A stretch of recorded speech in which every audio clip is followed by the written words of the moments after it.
Au cœur de l'actualité africaine et internationale, elle vous interroge sur tous les sujets sans langue de bois. Politique, développement, économie, environnement, santé et autres.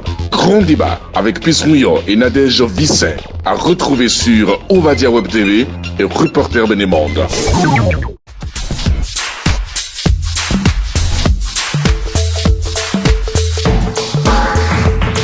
Bienvenue à toutes, bienvenue à tous dans Grand Débat. Enfance et jeunesse autour de l'éducation sexuelle des enfants. Lorsqu'on considère que la sexualité fait partie intégrante de la santé de la petite enfance à la vieillesse, serait-il important de traiter de la sexualité de la même manière qu'on aborde tous les autres sujets? Est-ce qu'on fait bien au fond d'interdire ça? En tout cas, il y a un juste milieu à trouver. Et pour éclairer nos antennes, nous sommes avec notre invité du jour, c'est Alain Mouillot. Il est éducateur social, président de l'ONG ACPER, Famille Entendez, Action Citoyenne pour la promotion de l'éducation à la responsabilité de la famille. Bienvenue à vous. Je vous considère. Alors, Piss Mouillot, c'est un plaisir de vous retrouver sur le plateau de Grand Débat.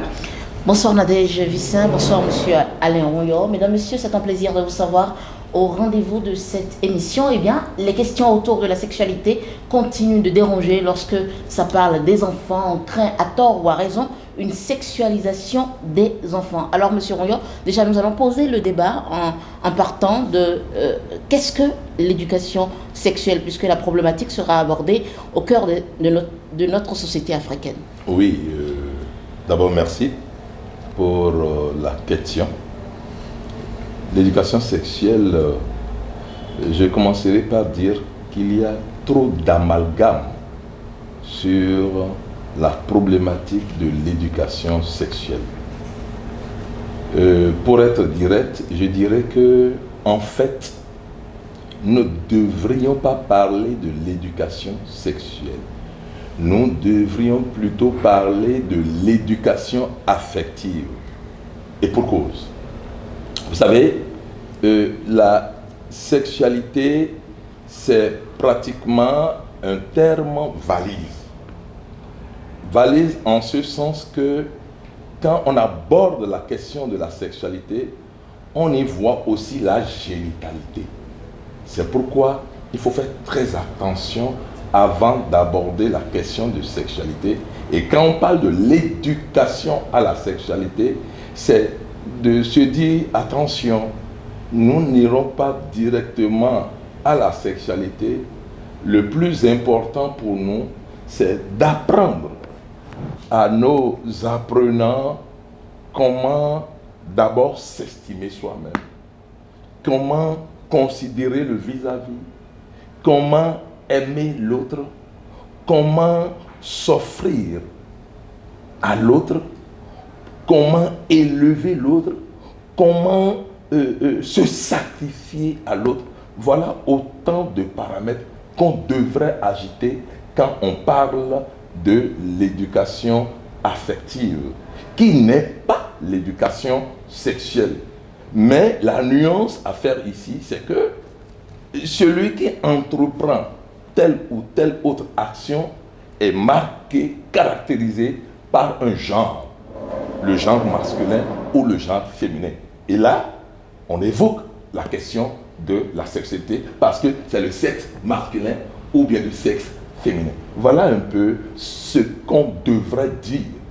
Mais malheureusement, il y a tellement d'amalgames et tout le monde saute sur l'éducation sexuelle comme si c'est cela qui structure l'être que nous avons en face. Ce qui structure l'être, plutôt, c'est au fait comment lui apprendre à vivre son humanité dans son environnement social. Et les seules personnes à même d'amener l'enfant, l'apprenant à s'insérer, à s'engager dans ce que je dis, c'est d'abord et avant tout les parents. C'est pourquoi nous autres, nous estimons que cette affaire d'éducation à la sexualité, non, c'est d'abord une question d'éducation affective où j'apprends à l'enfant à considérer déjà l'autre dans la fratrie. J'apprends à l'enfant à considérer père, mère.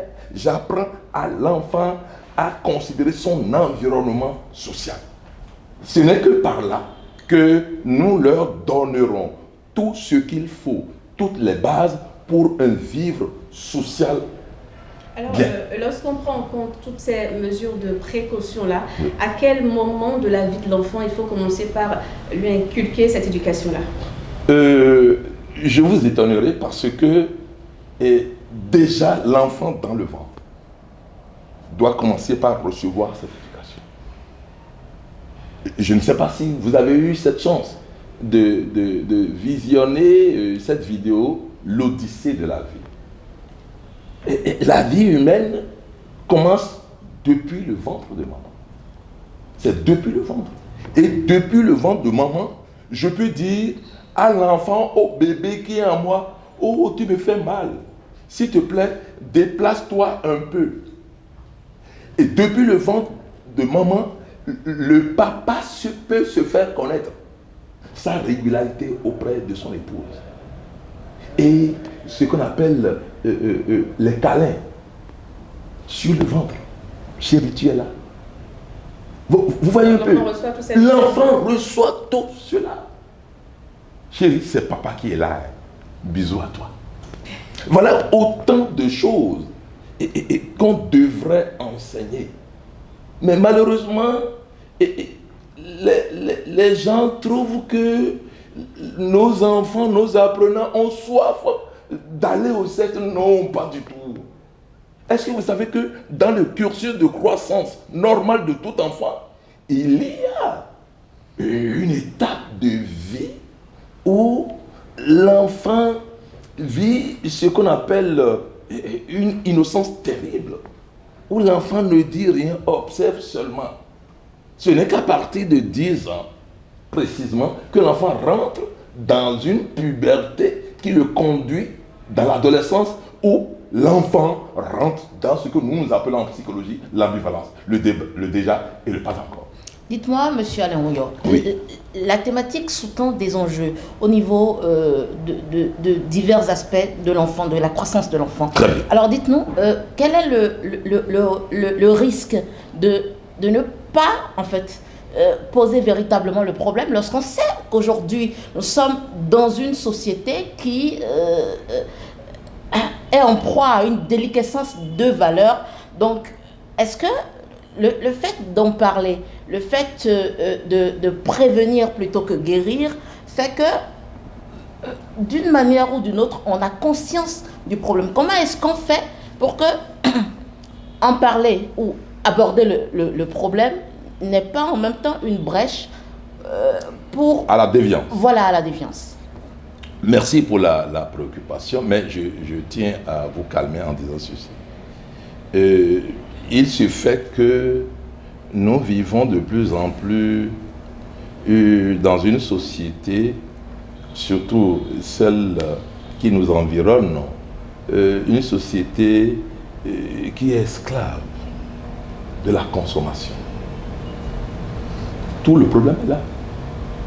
Vous savez qu'en Afrique, passer d'une classe d'âge à une autre, mais il y a des rites d'initiation. Et c'est connu. Et en Afrique, nous faisons très attention à tout ce qui a trait au sexe. Pourquoi? Parce que le sexe, c'est une responsabilité. Aujourd'hui, vous le savez comme moi. Et aujourd'hui, nous déplorons le fait qu'il y a tellement de grossesses précoces dans les collèges, dans les centres d'apprentissage. Justement. Pourquoi cela s'explique? Oui. Pourquoi? Parce qu'on exhibe le sexe comme s'il n'y a que ça dans la vie. Il n'y a pas que dans les jambes le plaisir. Non, nous exagérons un peu. Et ce qui nous tue le plus, c'est un peu ces androïdes où l'enfant facilement a accès à la porno. Vous comprenez un peu maintenant? Il n'y a plus de licence. Vous savez, tout est permis. Mais la vie de tout permis là, voilà ce que ça entraîne. Alors, mais comment développer d'autres centres d'intérêt chez l'enfant? C'est un peu délicat. Mais nous, au niveau de l'ONG APER Famille, nous nous employons à revoir un peu comment on le dit, le modèle, le paradigme. Parce que beaucoup pensent que c'est le sexe, mais nous disons ce n'est pas le sexe. Il faut occuper les enfants. Il faut trouver des activités qui les éloignent de ce qui fait d'abord sexe. Comme si on est là que pour le sexe. Vous comprenez un peu maintenant? Donc il y a ce que nous appelons la communication, la transmission des valeurs structurelles. Et à ce niveau, c'est depuis la tendre enfance où on pose les bases d'une structure humaine, où l'enfant vit une certaine humanité qui le fait grandir. Oui, monsieur Royos, oui. Depuis cette tendre enfance-là dont vous parlez, oui.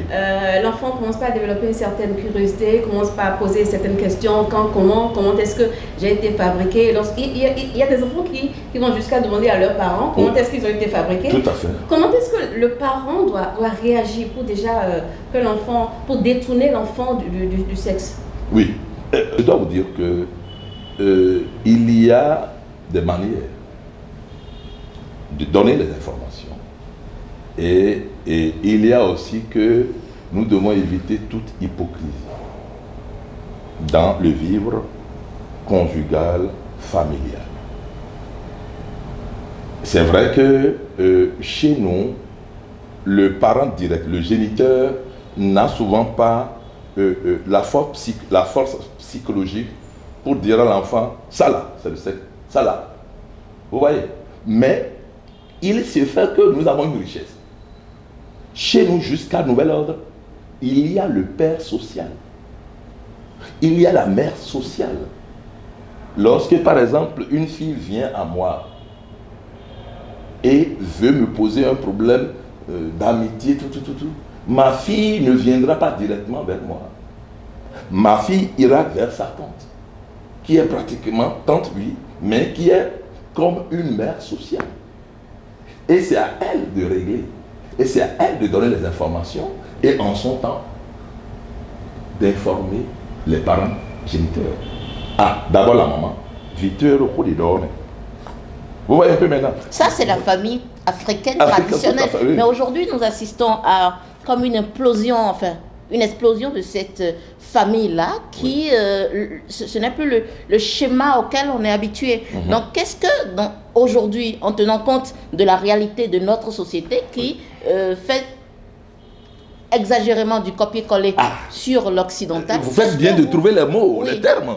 Exagérément, oui. Oui. Qu'est-ce que vous proposez? Parce que le problème existe. Nous nous sensibilisons, nous sommes sur le terrain, nous sensibilisons. Nous allons voir les groupes, associations, mouvements qui existent dans le pays et nous leur offrons notre approche de la question. Est-ce que vous voyez? C'est vrai, on est envahi par cette mondialisation. Et j'irai loin. Mondialisation par cette nouvelle éthique mondiale qui génère tout ce que vous constatez. Vous vous rappelez, en 68, il a été question d'une génération qui a fini par dire, mais assez, quelle morale! Il est interdit d'interdire maintenant.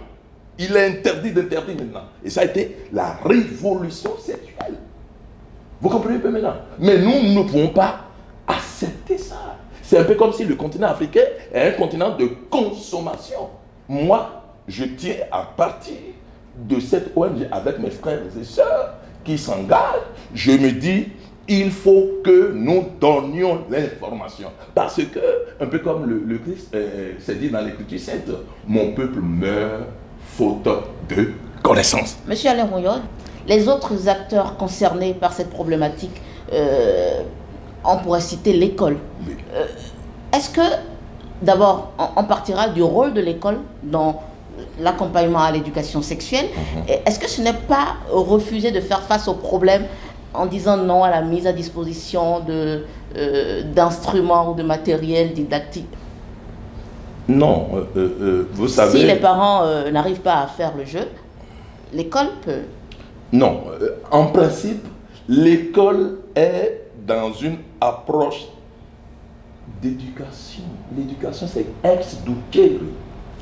C'est-à-dire, c'est un peu quoi? C'est-à-dire, l'éducation est là pour transmettre des savoirs. Vous comprenez? Mais quel savoir? Il y a le savoir, le cognitif. Il y a le savoir-être, le savoir-faire. Pourquoi nous en tenons exclusivement au savoir technique, alors que nous avons des valeurs à transmettre? Parce que tant que nous n'allons pas structurer l'être de l'enfant, nous n'aurons pas les résultats. Donc, nous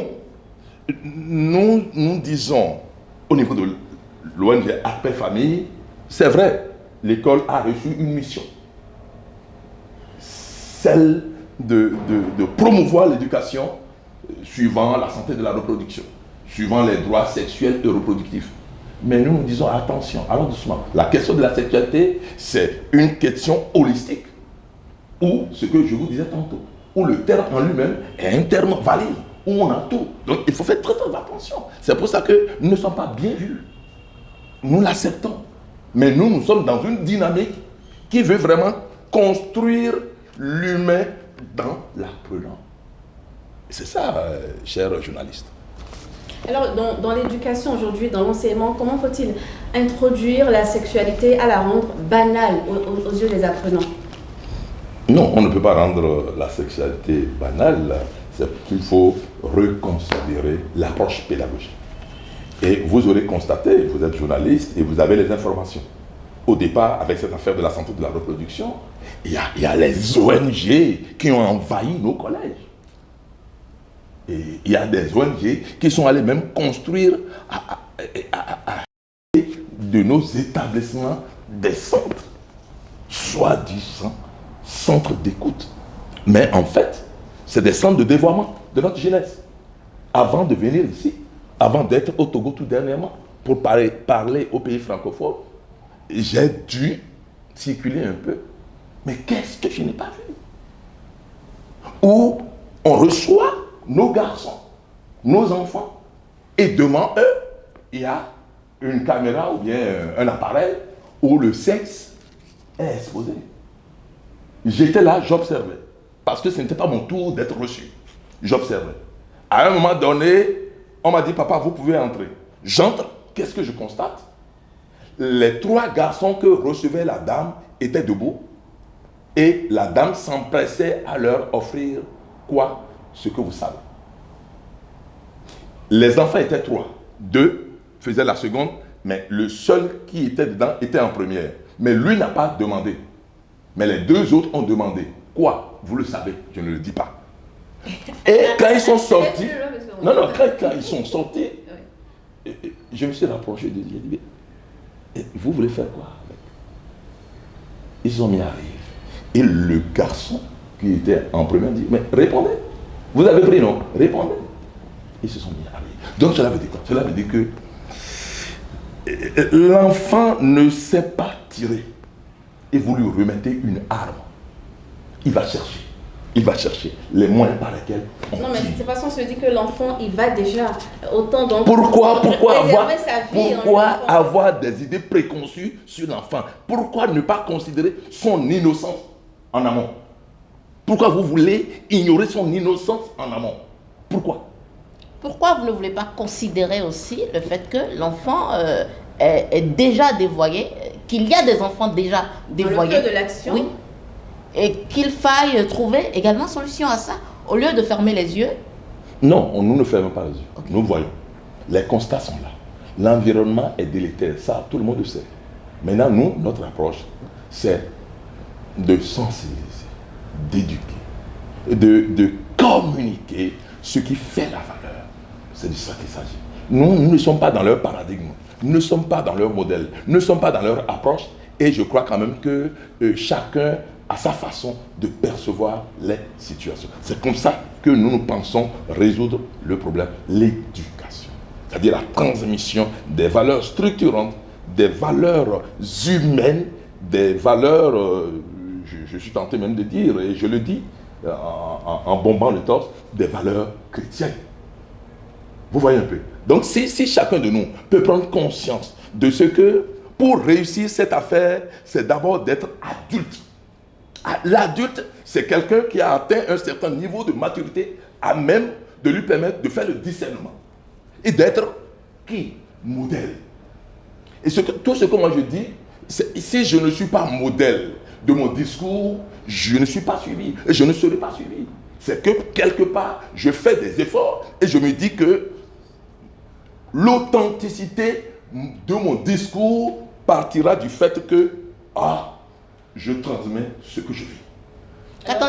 Qu'attendez-vous, qu'espérez-vous en tant qu'acteur de l'éducation sexuelle, des pouvoirs politiques? De l'éducation affective. De l'éducation affective. Merci beaucoup. Merci, monsieur Alain. Oui. Du pouvoir public pour vous aider dans votre lutte. Sinon, je veux dire de l'engagement politique. C'est difficile. C'est difficile en ce sens que le politique n'est pas dans notre approche.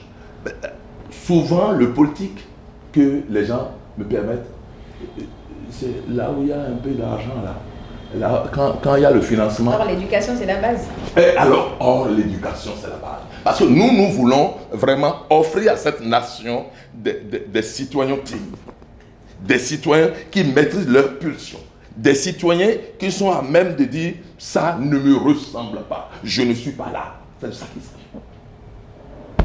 Alors, en réalité, M. Rouillot, l'éducation, elle est réservée à qui? Aux parents, aux enseignants ou à tout adulte se retrouvant dans l'environnement de l'enfant? Nous avons une multiplicité de cibles, depuis les enfants jusqu'aux adultes, depuis les parents jusqu'au corps même politique. Nous avons entrepris de sillonner les départements pour expliquer. Oui, nous défendons du vrai. Nous défendons et nous sommes prêts à aller jusqu'au bout, jusqu'à ce que les gens nous comprennent. Voilà. Pour finir, une dernière petite question. Quel devrait être dans ce combat-là le rôle des médias? Qu'espérez-vous des médias? Aidez-nous. Parce que notre discours n'est pas reçu.